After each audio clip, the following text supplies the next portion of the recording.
이스라엘에게 성읍과 목초지가 분배되어지는 과정들이 성경에 기록되어져 있습니다. 어떻게 보면 좀 우리에게는 지루하고 그냥 그 지명의 이름들이 쭉 나와서 이 말씀을 가지고 우리가 어떻게 묵상해야 될까 좀 고민되어지기도 하는데, 여러분 한번 잘 따라와 보시기 바랍니다. 첫 번째입니다. 성읍과 목초지를 요구하는 레위 지파의 이야기가 1절에서 3절에 기록되어져 있습니다. 각 지파별로 그 땅 분배가 끝났어요? 끝나지 않았어요? 이미 다 끝났습니다. 지파별로 그들이 가져야 할 땅 분배들이 다 끝났는데, 오늘 1절에서 2절에 보면 레위 지파의 수장들이 이스라엘 지도자들에게 찾아와서 자신들이 거주하며 먹고 살 성읍과 목초지를 달라고 요구합니다. 누가 이야기합니까? 오늘 소개해 보니까 레위 지파가 그렇게 이야기하고 있는 거예요. 여러분, 레위 지파의 기업은 따로 있었죠. 무엇이 레위 지파의 기업이라 하였습니까?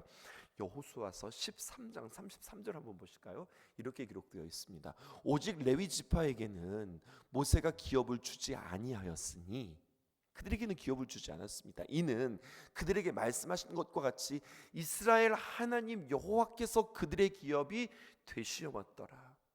레위 지파의 기업은 하나님 자신이 그들에게 기업이 되었다. 하나님께서 그렇게 말씀하셨거든요. 근데 그들이 와가지고 하나님, 우리에게도 목조지와 살아갈 성읍을 주세요라고 이야기하는 거죠.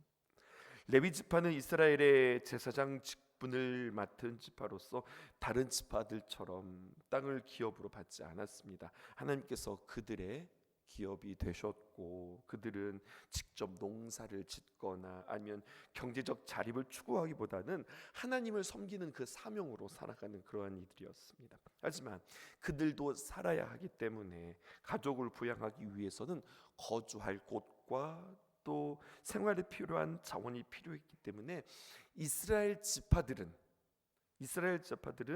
레위인들을 위하여서 자신이 가지고 있었던 땅 가운데 얼마들을 그들에게 내어주는 이야기들이 오늘 성경에 기록되어져 있어요.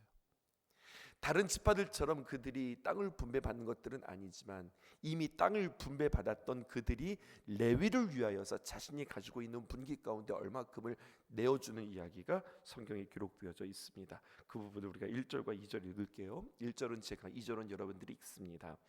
그때 레위 사람의 족장들이 제사장 엘르아살과 눈의 아들 여호수아와 이스라엘 자손의 지파 족장들에게 나와 가나안 땅 실로에서 그들에게 말하여 이르되, 여호와께서 모세에게 명령하사 우리가 거주할 성읍들과 우리 가축을 위해 그 목초지들을 우리에게 주라 하셨나이다 하매.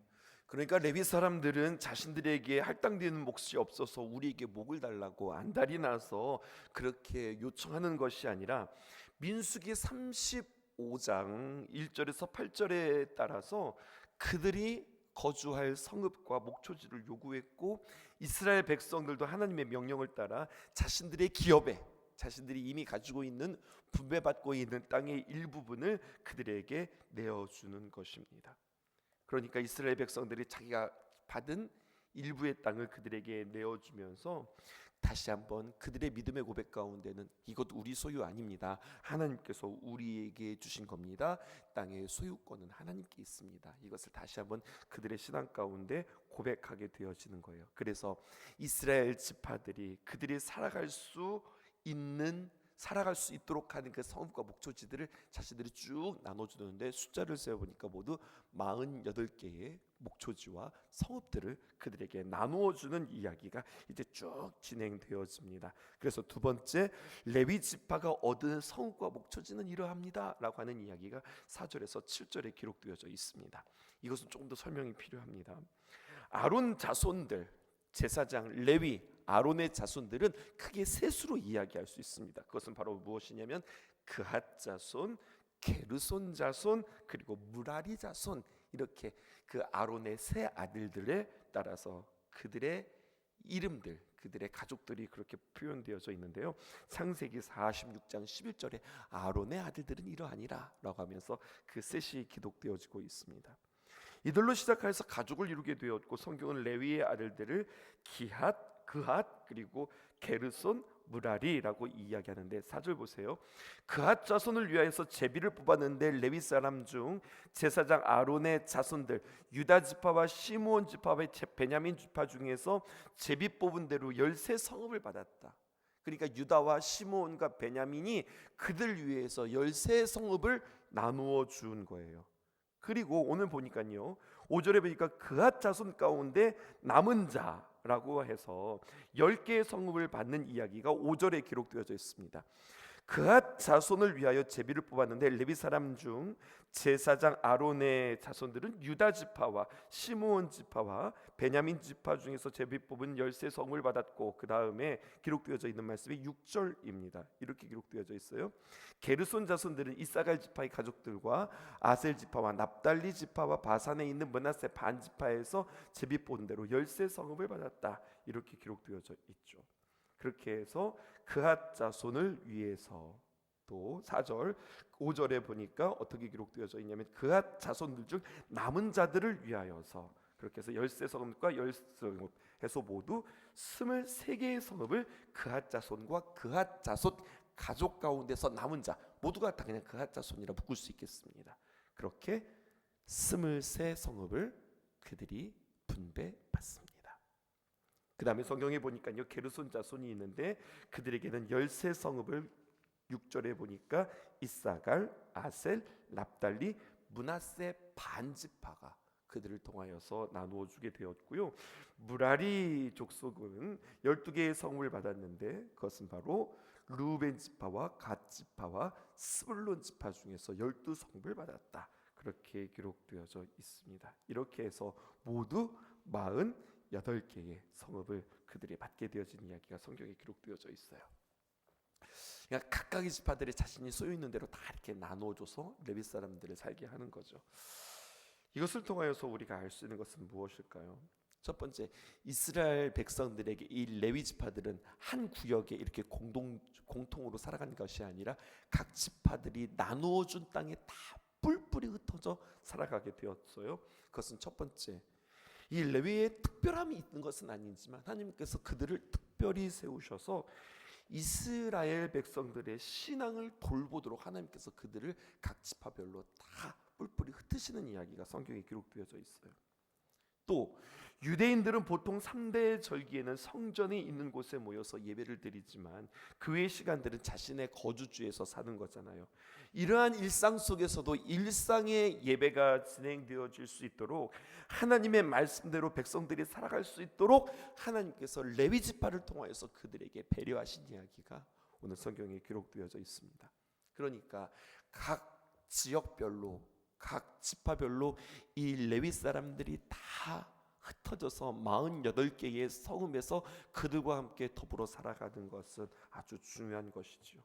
지파별로 성읍들을 할당하고 적절한 레위인들을 파송함으로 말미암아 백성들이 거주하는 모든 지역에서 하나님께 예배하고 믿음으로써 서가는 일들을 가능할 수 있도록 하나님께서 그들을 전체적으로 흩으시는 겁니다. 우리의 삶 속에 한번 적용해 볼까요? 이렇게 적용하는 겁니다. 하나님을 기억하고 주 안에서 교제하고 있는 내 안에 있는 장치들, 믿음의 사람들, 은혜의 통로들이 나에게 있는가 생각해 보는 거예요. 그러니까 우리가 주일이나 아니면 이렇게 새벽에 와서 우리들이 쫙 모여서 함께 이렇게 예배를 드리죠. 그러다가 하나님께서 이제 이 예배 시간 우리가 하루 종일 24시간 동안 살아가는 건 아니잖아요. 이 예배가 끝나면, 이 기도회가 끝나면 우리는 우리의 삶의 자리에서 쭉 다 흩어져서 살아가는데, 그렇게 살아가면서 내가 하나님과 접속할 수 있고 그곳에서도 예배할 수 있고 하나님을 내가 바라보고 하나님과 교제할 수 있는 어떤 장치들이 나에게 있는가? 내가 자동차를 운전할 때면, 또 아니면 내가 집에서 라디오를 틀을 때면, 아니면 핸드폰의 어떤 채널들이 하나님의 귀한 은혜로 나에게 이렇게 잘 소통되어져 있는가? 물론 그런 생각도 했습니다. 우리가 직장 생활에서는 열심히 직장 생활을 해야죠. 직장 생활에서 큐티하고 직장에서 우리가 말씀을 듣고 직장에서 성경책 읽는 거, 저는 그것은 별로라고 생각해요. 직장에서는 자신들이 맡겨진 일들을 열심히 감당해야죠. 물론 일찍 가서, 출근 시간보다 일찍 가서 본인이 그 자리에서 큐티를 하고 성경을 읽는 거, 그것은 괜찮은 것 같아요. 그런데 일과 시간에 자신에게 주어진, 자신에게 허락되어진 그 일과 시간에 나는 예수님의 사람입니다 하고서 성경책을 펴놓고서 성경 읽는 거, 그것은 덕스럽지 못한 모습이에요. 허나 우리의 삶의 순간순간에 내가 하나님을 바라보고 하나님을 기억하고 하나님과 교제할 수 있는 어떤 은혜의 통로들, 장치들이 나에게 있는가 생각해 볼 필요가 있겠습니다. 더 나아가 나뿐만 아니라 믿음의 사람들이 항상 하나님 앞에서 거룩한 삶을 살아갈 수 있도록 영적 돕는, 영적의 도우미로 우리 또한 그렇게 귀한 레위 지파처럼 살아가는 우리들의 모습이 아닐까, 또 그렇게 살아가야 되는 것은 아닐까 생각해 볼 필요가 있겠습니다. 이스라엘 백성들이 하나님 앞에서 바로 설 때 당연히 레위 지파에게 공급하고 그들을 돕기 때문에 레위 지파의 삶도 안정적이게 되는 것이, 이게 수순이죠. 한번 생각해 보세요. 이스라엘 지파 각 지파들이 하나님의 귀한 은혜로 말미암아 그들에게 허락하여 주신 기업, 또 땅, 그들의 소유, 이걸 가지고 그들이 사는 것이 아니라 그것으로 레위 지파들을 잘 섬기니 그들도 풍요로울 뿐만 아니라 그것으로 레위의 삶내 어떤 제공들이 되어진 그들의 삶도 안정되어질 거예요. 반대로 그들의 삶이 불안하고 그들의 삶이 어려우면 당연히 레위 지파의 삶들도 힘들어지고 어려워지게 되겠죠. 그런데 성경을 보니까 이상한 것이 한 가지 표현되어져 있습니다. 이상한 상황이 벌어지는데요, 그게 바로 무엇이냐면 이스라엘 백성들의 신앙이 문제가 생겼거든요. 그들이 온전히 하나님을 섬기지 못하고 있거든요. 그러면 레위 지파는 당연히 하나님을 온전히 섬기지 못하고 그들의 신앙에 문제가 생겼으니 레위 지파에 제공되어지는 것이나 그들의 삶이 불안해야 하는데 레위의 삶이 안정적인 경우가 생기게 되는 거예요. 그러니까 말이 안 되는 거예요. 이스라엘 백성들은 신앙이 무너지고 그들의 삶이 엉망인데, 근데 레위 지파의 삶이 굉장히 안정적인 거예요. 그들의 삶이 문제가 없는 거예요. 왜 그럴까요?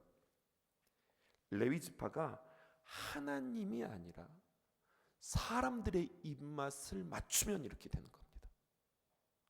무슨 말인지 이해되세요? 하나님이 아니라 지파들의 원하는 대로, 사람들이 원하는 대로 하나님의 말씀을 전하고 하나님의 원 모습을 변형시킨다면 그들은 어느새 그들의 삶이 안정적으로 변해서 그들은 하나님의 일꾼이 아니라 사람이 일꾼이 되는 것이고, 하나님의 귀한 말씀을 받아서 그들이 대언하는 것이 아니라 하나님은 온데간데 없고 사람들이 무슨 말을 해주는 것을 좋아하는가 따라서 그들의 눈치를 보며 그들의 입맛에 따라서 그들이 좋아하는 말들만 전해주기 때문에 그들의 삶에 안정적인 혜택과 보장이 생기더라라고 하는 이야기죠. 하나님만을 의지하는 이들은 다른 삶을 살아가게 되었습니다. 하나님만 아니라 사람만 아니라 우리가 하나님만 바라보면서 살아가는가, 우리 안에 하나님의 귀한 비전들이 공감되어지고 함께 우리가 성도들에게 그 하나님의 귀한 비전들을 우리가 나누고 있는가, 아니면 사람들의 눈치에 따라서 그들에게 좋은 대로 그들에게 맞추는 그러한 레위 지파의 사명을 잃어버리는 것은 아닌가, 우리가 함께 생각해 볼 필요가 있습니다. 하나님께서 시내산에서 이스라엘 백성들을 부르셨어요. 그리고 그들에게 귀한 언약을 주셨습니다. 목적은 이것입니다. 너희 이스라엘을 세상과 똑같은 나라가 아니라 제사장 나라로 삼으시고, 그 구체적인 방법으로 제사장 나라 레위인을 택하여서 제사장직을 맡기시고 그들로 앞장서서 이스라엘 백성들의 성결을 보존하고 백성과 하나님과의 언약 관계를 계속해서 중재하는 것으로 하나님께서 그들을 세우셨는데, 그들이 그 사명을 잊어버리고 하나님을 두려워하는 것이 아니라 사람을 두려워하는 이야기가 성경에 또 쭉 진행되어지는 것을 보게 되었습니다. 세 번째 보실까요? 유다와 시몬 지파가 내어준 성읍과 목초지 9개의 성읍이 8절에서 16절에 기록되어져 있고요. 또 4절에 보면 이렇게, 네 번째로는 이렇게 기록되어져 있습니다. 베냐민 지파가 내준 성읍과 목초지가 4개의 성읍입니다. 그래서 모두 13개입니다. 어느 지파가 어떻게 나누어 주었는가 그 목록들이 쭉 기록되어져 있는데 17절에서 19절입니다. 이 말씀들을 쭉 보는 것 가운데 한 지역이 눈에 들어왔습니다. 그것은 바로 어디냐면 헤브론입니다. 헤브론은 어디일까요?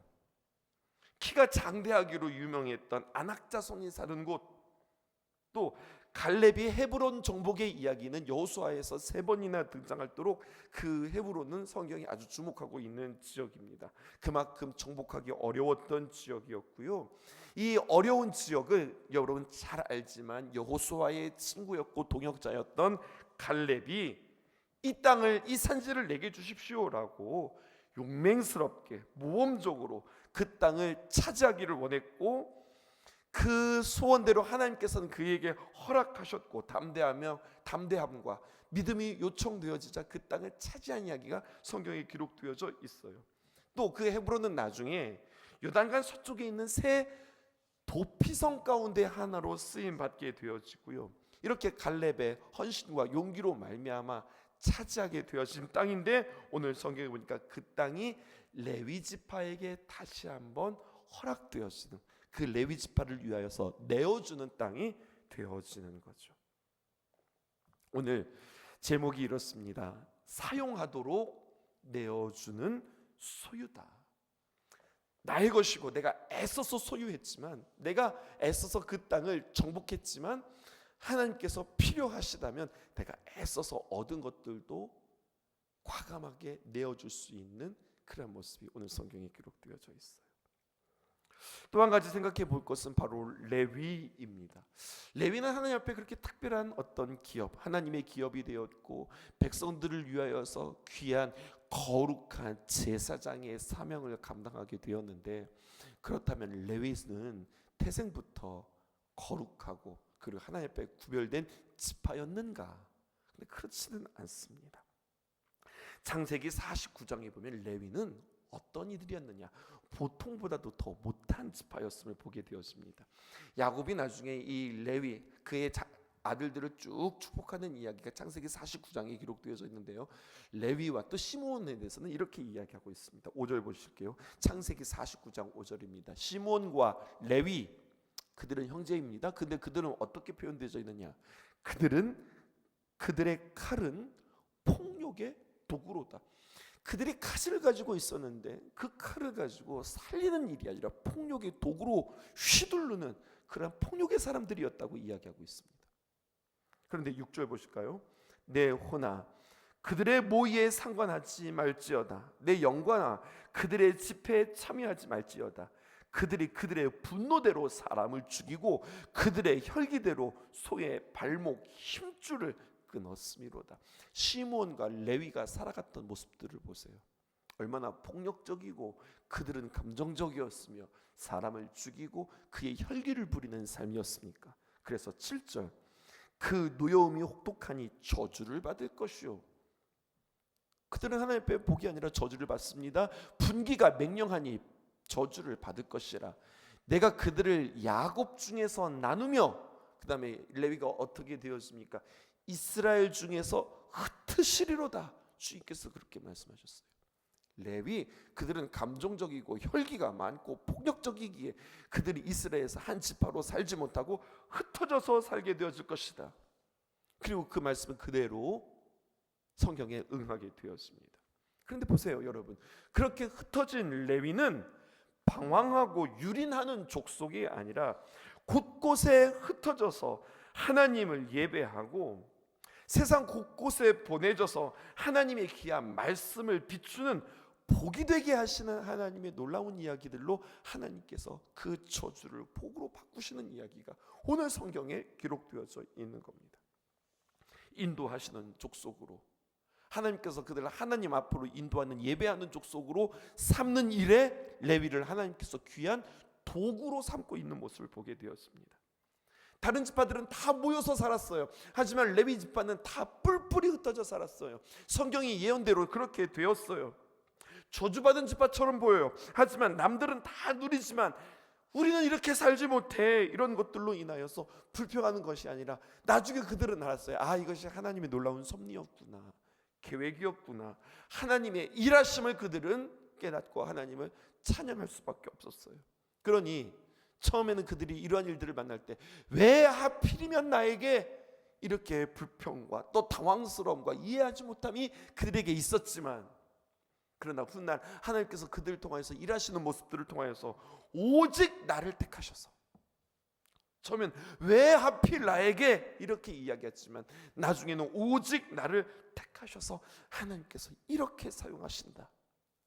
자격이 있는 레위였습니까? 아니요, 자격이 없는 레위였습니다. 하지만 하나님께서 그들에게 귀한 사명을 맡기심으로 말미암아 그들에게 하나님께서 기업도 허락해 주시고 그들의 귀한 사명을 통하여서 그들의 삶을 영광스럽게 바꾸시는 하나님의 이야기가 마치 헤브론을 바꾸시는 이야기처럼, 레위를 바꾸시는 이야기처럼, 그렇게 하나님께서 그들을 바꾸시는 이 이야기는 어디에서부터 시작되어지느냐?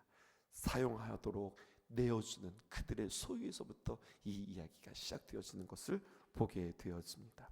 그래서 한 장 넘겨보실까요? 2월 1일 여호수아서 21장 20절에서 45절에 보면 그앗 자손의 성읍과 목초지, 게르손 자손의 성읍과 목초지, 레위 사람의 모든 성읍과 목초지, 그렇게 하나님의 선한 말씀이 성취되어지는 이야기가 이제 내일까지도 쭉 진행되어지는 겁니다. 그래서 오늘 하나님께 드려진 그 소유가 주님 안에서 어떻게 안식을 이루게 되어지는지 내일 말씀까지 함께 이어지게 되어지는 겁니다. 이 귀한 말씀의 주인공 되시는 저와 여러분 되기를 주님의 이름으로 축복합니다. 여호와여, 주께서 나를 아시나이다. 주께서 날 살펴보심에 잘하시나이다. 주께서 내가 안고 일어섬을 하시고 멀리서도 나의 생각을 밝게 하시노라. 새벽 날개 치며 바다 끝에 거해도 주의 손 날 붙드사 나를 인도하시네. 나를 사랑한다. 내가 너를 사랑한다.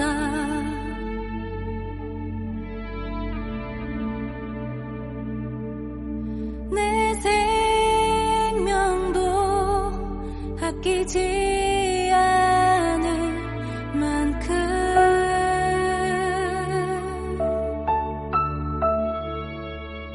너를 사랑한다. 내가 너를 사랑한다.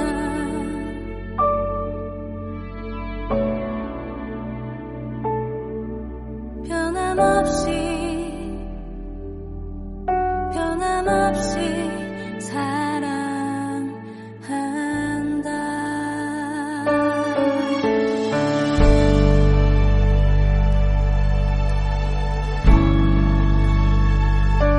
우리를 사랑하시는 주님의 사랑을 기억합시다. 여호와여, 여호와여, 주께서 나를 아시나이다. 주께서 날 살펴보심에 잘하시나이다. 주께서 내가 안고 일어섬을 하시고 멀리서도 나의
내게 치며